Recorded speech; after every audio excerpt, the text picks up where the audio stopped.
Story, don't look at the window. I've always considered myself a skeptic. Ghost stories, curses, and strange creatures all seemed like made-up tales.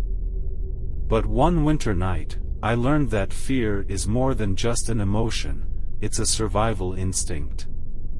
It happened last winter. I was renting a small apartment on the outskirts of town. A heavy snowstorm was raging outside, and I was curled up in a blanket, scrolling through my phone. Suddenly, I heard a knock on the window. I froze. My apartment was on the 4th floor. Slowly, I lifted my head and saw something outside the glass. It was the silhouette of a person, but its movements were strange, slow and unnatural, like an old film played at the wrong speed.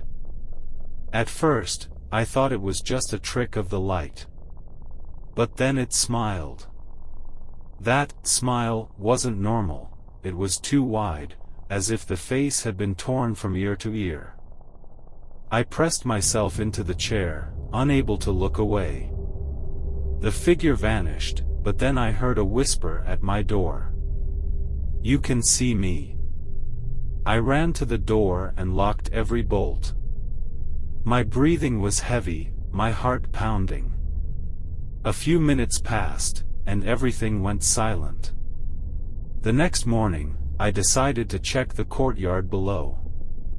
There were no footprints, no signs that anyone had been there. But on the outside of my window, something had been scratched into the glass. "Open up." I moved out 2 days later.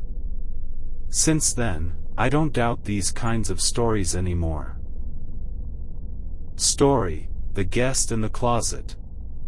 When I was a kid, my family lived in an old house in the countryside. It was cozy, but it always felt too quiet. Sometimes, I had the strange feeling that the house was listening. One night, I woke up to the sound of a creak. It was coming from the closet in the corner of my room. In the dim light, I saw that the door was slightly open. "Mom?" I whispered. No answer. Just the sound of soft breathing from the darkness. I pulled the blanket up to my chin, holding my breath.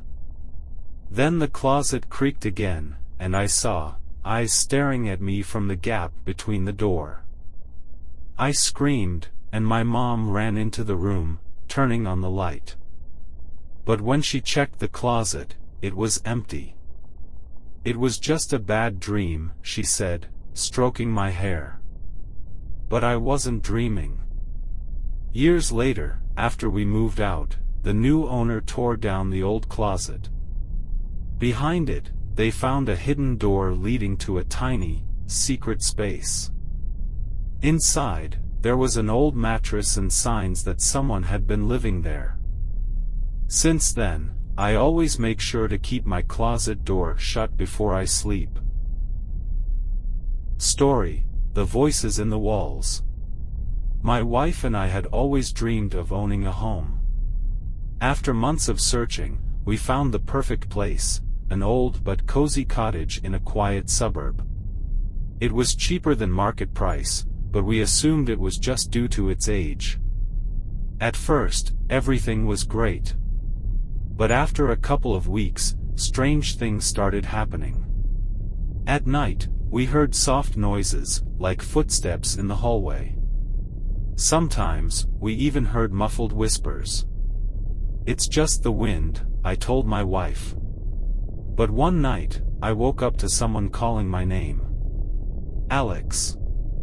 The voice was muffled, like it was coming from inside the walls. I shot up in bed, my heart racing. My wife woke up too. "Did you hear that?" I asked. She nodded. We were too afraid to move.